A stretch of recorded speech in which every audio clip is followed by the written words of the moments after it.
자, 오늘 저와 여러분들이 함께 나누실 말씀은 요한계시록 20장 4절부터 6절까지 말씀입니다. 요한계시록 20장 4절부터 6절까지 쉬운 성경으로 저와 여러분들이 하나님의 말씀을 한 목소리로 같이 읽으시겠습니다. 또 나는 몇 개의 보좌에 앉은 사람들을 보았습니다. 그들은 심판하는 권세를 받은 자들이었습니다. 그들 앞에는 예수님을 증언하고 하나님의 말씀을 전하다가 죽은 영혼들이 서 있었습니다. 이 영혼들은 짐승과 우상에게 절하지 아니하고 이마나 손에 짐승의 표를 받지 않은 자들이었습니다. 이들은 다시 살아나서 그리스도와 함께 1000년 동안 다스릴 것입니다. 그러나 나머지 죽은 자들은 1000년이 지날 때까지 살아나지 못했습니다. 이것이 첫째 부활입니다. 이 첫째 부활에 참여하는 자들은 복되고 거룩한 자들입니다. 그들에게는 두 번째 죽음이 있을 수 없습니다. 그들은 하나님과 그리스도의 제사장이 되어 그분과 함께 1000년 동안 왕노릇 할 것입니다. 아멘. 할렐루야. 자, 여러분 한 주간 동안 평안들 하셨습니까? 예. 자, 오늘은 영원한 사망 지옥으로 가고 있던 우리를 위해 예수 그리스도께서 십자가에서 자신을 우리들의 죄의 대가로 내어주시고 우리들에게 내려졌던 영원한 사망 그 저주를 끊으시고 다시 사신 부활주일입니다. 우리 인간들에게 내려졌던 영원한 죽음이라는 죄가를 예수께서는 자기 몸으로 다 가져가셔서 그 죄가대로 죽으시고 그 죽음을 이겨내 부활하심으로 저와 여러분들이 장차 부활해서 하나님 앞에 영광스러운 모습으로 설 수 있도록 길을 열어주신 날입니다.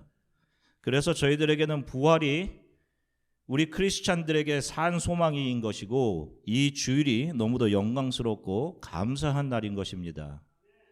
사람들은 부활절을 이스터라고 부릅니다. 325년 로마의 콘스탄티누스 대제가 기독교를 공인하면서 부활절 날짜까지 정해졌는데 그 날은 우리나라 말로는 춘분, 영어로는 스프링 이퀴낙스, 낮과 밤의 길이가 같아지는 날이 지나서 첫 보름달이 뜨고 그 다음에 오는 주일로 정했습니다. 이것이 로마 콘스탄티누스 대제가 종교회의를 열어서 정해진 거예요. 자, 그런데 이 콘스탄티누스 대제가 기독교를 공인한 데에는 정치적인 이유가 컸습니다. 그는 모든 종교들을 다 잘 아울러서 자신의 왕권을 잘 유지하려고 했어요. 그래서 그는 여러 종교들에 관대했습니다. 당시 로마에서 섬기던 여신의 이름이 비너스였는데 이 여신이 탄생한 날이 바로 스프링 이퀴낙스, 춘분 후 첫 보름달이 뜨는 날이었습니다. 자, 성경을 보면 가나안의 여신이 나오죠. 남신은 바알, 가나안의 여신의 이름 무엇인가요? 아스다롯이라고 하죠. 우리나라 말로는.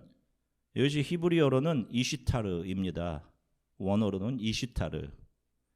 자, 이 여인을 로마에서는 로마어로 비너스라고 부르는 것이고 에베소 지역에서는 다이애나라고 부르는 거예요. 다 같은 신이에요. 자, 이 이시타르는 스프링 이퀴낙스, 춘분 후 첫 번째 보름달이 유프라테스 강을 비출 때 거기서 거대한 알이 나와서 그 안에서 여신이 나왔다는 그런 탄생 신화를 가진 그런 여신입니다. 그래서 이 여신을 섬기던 사람들은 강에 달걀을 던지면서 자녀를 달라고 혹은 복을 달라고 이 여신에게 빌었어요. 자, 부활절에 달걀을 나눠주고 에그 피킹을 하고 하죠. 자, 이것이 이런 여신을 섬기던 풍습에서 나온 것입니다. 그 여신의 이름 이시타르에서 나온 단어가 이스터입니다. 세상 사람들은 부활의 날을 이스터라고 불러도 우리 크리스찬들은 그렇게 부르면 안 됩니다. The day of the resurrection. 여러분 꼭 기억하세요. 부활절이라고 우리나라 말로 부르든지 영어로 부르려면 The day of the resurrection 이라고 부르시는 것이 맞는 것이에요. 이렇듯 사탄은 교묘하게 예수 그리스도의 부활의 참 의미를 희석시키고 사람들이 부활을 소망하지 못하도록 더 세상 것에 집중하도록 많은 장치들을 이 역사 안에 뿌려 놓았습니다. 어릴 때부터 에그 피킹이나 이스터 버니의 마음을 빼앗겨서 예수님의 부활이 뭔지 그 중요함을 잊어버리죠. 부활절날 정작. 부활을 소망하고 기억하지 못하도록 하는 것이죠. 사탄이. 심지어 교회에서도 부활절에 에그 헌팅 이벤트를 하고 이스터 버니 선물로 주고 하는 교회들이 있는데 아닙니다. 교회는 예수께서 부활하신 날 이스터 버니나 에그 헌팅 같은 예수 그리스도 이외의 다른 대상이나 행사가 아닌 예수 그리스도의 십자가와 부활에 초점을 맞추어 그것이 우리들에게 어떤 의미인지 부활을 가르치고 그렇게 부활의 생명을 우리들에게 주신 예수 그리스도께 감사하고 감격하며 예배하고 성도들에게 그 부활을 산 소망으로 삼고 우리 이 힘든 이 수고로운 삶을 믿음으로 지키며 잘 가자라고 서로를 격려하는 날로 지켜야 하는 것입니다. 자, 많은 성도들이 예수 그리스도가 우리를 위해 우리의 구원을 위해 이 땅에 오시고 죽으셨다는 사실에 대해서는 잘 알고 있어요. 그러나 부활하신 예수 그리스도에 대해서는 굉장히 관념적으로 생각하는 것 같아요. 형이상학적으로.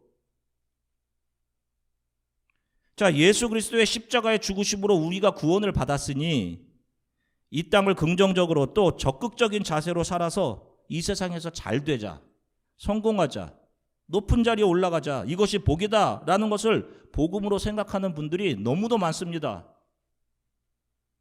자, 부활에 대한 소망이 없을수록 이것이 실제가 아니라 관념이라고 생각하는 사람들일수록 그런 교회와 성도의 삶은 눈에 보이는 이 세상에 잘 되어보고자 하는 성공주의, 기복주의로 채워줄 수밖에 없습니다. 그래서 언제부터인가 지역교회들 안에 세상적으로 잘된 사람들이 교회 안에서 인정받고 교회에 다니면서 세상에서 성공한 사람은 하나님의 축복받은 사람, 신앙적으로 본받아야 할 대상이라는 우매한 등식이 성립하게 되었습니다. 만약에 부활이 없다면 이 등식이 맞아요.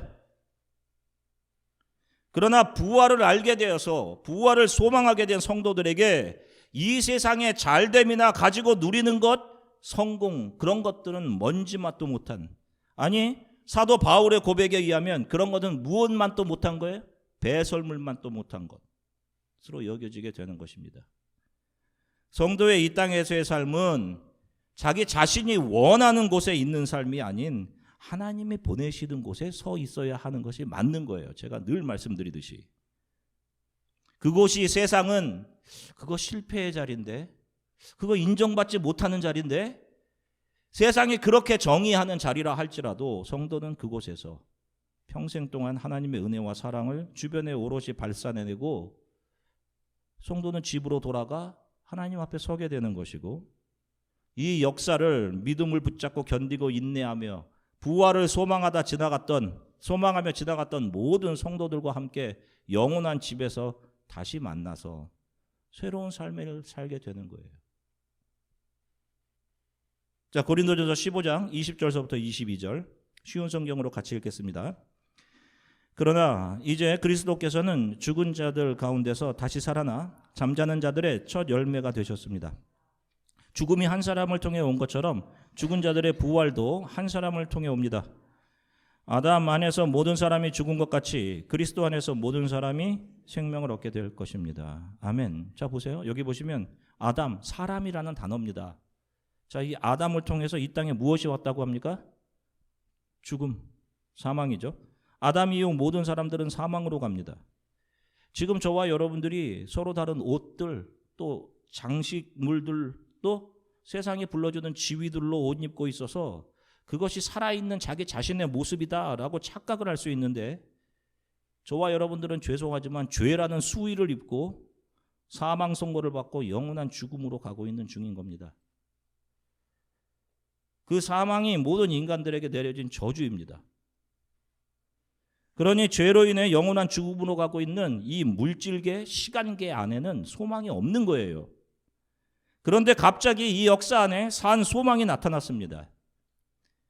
하나님이신 예수 그리스도께서 이 역사 안으로 오셔서 십자가에서 죽으시고 부활하셔서 저와 여러분들에게 내려진 영원한 죽음의 형벌을 그분이 받으시고 우리들에게 내려졌던 영원한 죽음이라는 그 저주를 깨내셨습니다. 그리고 하나님을 향해 소경되어 있던 영원한 죽음으로 가고 있던 저와 여러분들의 눈을 열어서 하나님의 나라가 있구나, 거룩한 도성이 있구나, 부활을 소망하게 해주셨습니다. 그렇게 예수께서 비추어 주시는 빛에 의해서 눈이 띄어진 사람들이 지금까지 알지 못했던 영원과 영광의 구원이 있음을 보게 되고 그것을 소망하는 사람들로 변해가는 것이고, 이렇게 변해가는 삶이 바로 예수의 부활에 참여하는 삶인 것입니다. 이 부활을 성경은 첫 번째 부활이라고 말하는 거예요. 그리고 이것을 born again, 거듭남이라고 하는 것입니다.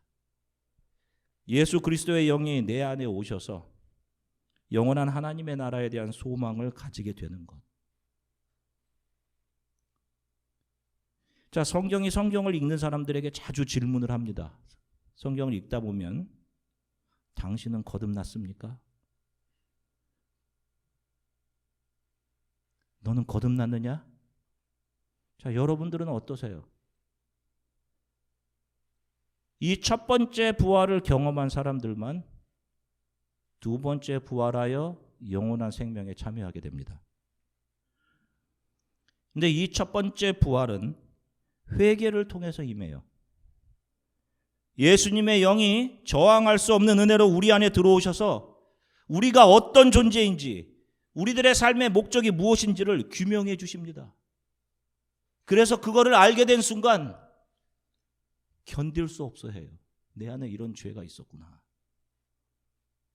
내가 행해온 것이 죄가 아닌 것이 하나도 없구나, 하나님 앞에.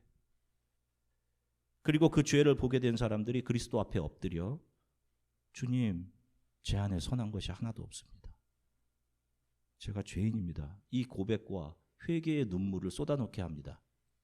이 회개를 통해 성도는 자신의 옛사람에 대해 죽고 예수의 영으로 다시 살아나게 되는 거예요. 그래서 첫 번째 부활을 경험하게 되는 것입니다. 성도는 이 첫 번째 부활, 거듭남을 통해 이 역사에 펼쳐진 묵시, 하나님의 뜻을 이해하게 돼요. 성경을 읽어도 예전에는 성경의 표면적인 의미만을 알았단 말이에요. 열심히 해야 되는구나, 바쳐야 되는구나, 뭘 해야 되는구나. 거듭남 말씀을 읽어보니 그 안에 담겨진 이면적인 의미, 자격 없는 나에게 부어지는 하나님의 은혜였구나.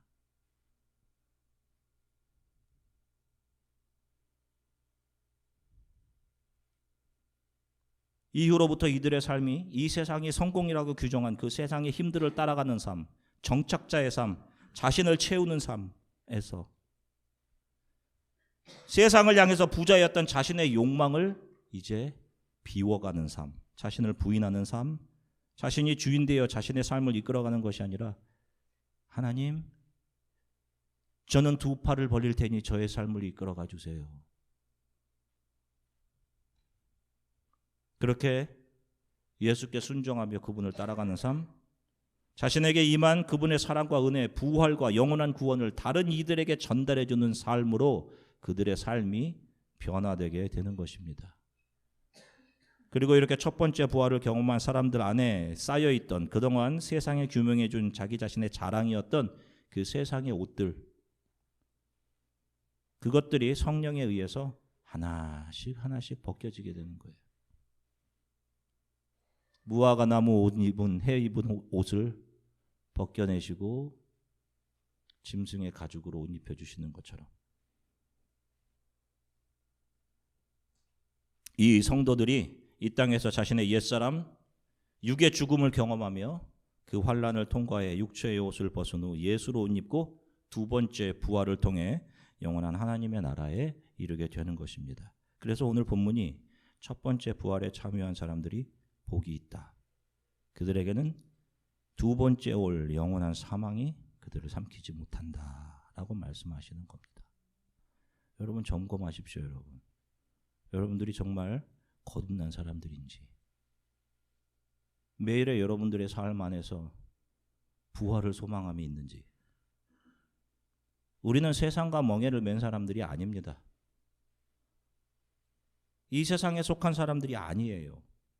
예수를 알지 못하고 부활을 알지 못하는 사람들은 세상이 주는 힘과 성공과 편리와 명성, 잘 정착하기 위한 것들을 얻는 것을 삶의 목적으로 삼고 살아갑니다. 그러나 예수로 거듭나 첫 번째 부활을 경험한 성도들은 그들의 눈이 열려져서 하나님의 나라를 바라보게 돼요. 그 영광스러움과 그 영원함을 보게 된 성도들에게 이 세상은 정착할 곳이 아닌 나그네로 지나쳐 집으로 돌아가는 과정임을 알게 되는 것입니다. 부활을 믿지 못하는 사람들에게는 이 세상이 전부일 수밖에 없어요. 그래서 좀 더 즐기고 좀 더 놀고 좀 더 획득하고 얻고 명성을 따라가고 해야 되는 것입니다. 그래서 더 가지려고 하는 것이고, 그래서 성공에 집착하고 그거 붙잡으려고 하는 것이에요. 자기가 원하는 대로 되지 않으면 실패할까 봐, 루저가 될까 봐 염려하고 두려워하고 걱정하는 겁니다. 그러나 부활을 믿는 사람들은 땅이 흔들리고 이 세상이 요동하든지 상관없이, 오늘 하루 주어진 하루가 어떻든 상관없이 그들의 눈은 우리의 본향인 하나님의 나라에 고정되어서 바로 오늘 부활을 소망하며 견뎌내고 이겨내는 것입니다. 부활을 확신하며 살아가는 성도들에게 이 세상은 바람과 같이 지나가는 것일 뿐이며, 그래서 하나님의 말씀에 인생이 풀의 꽃과 같아서 풀은 마르고 꽃은 시들지만 하나님의 나라는 영원함을 매일 믿음의 눈으로 바라보며 이 땅에서의 삶을 지나가는 것입니다. 그러니 사랑하는 성도 여러분, 부활을 소망하는 거듭난 성도 여러분, 오늘도 잘 견뎌내십시오. 우리는 분명히 육체의 옷을 벗고 부활하여 하나님 앞에 서게 될 것입니다. 사랑하는 사람들과의 이별을 경험하면서 많은 슬픔이 있었지만 잠시 사는 이 삶을 지나 우리는 분명히 함께 재회하게 될 거예요. 영광스러운 모습으로. 그날 하나님으로부터 잘 견뎌냈다고 우리들의 눈물을 닦아주시는 큰 위로와 칭찬이 있게 될 것입니다. 그리고 영원한 삶이 있게 될 거예요. 그 삶이 진짜 삶인 것입니다.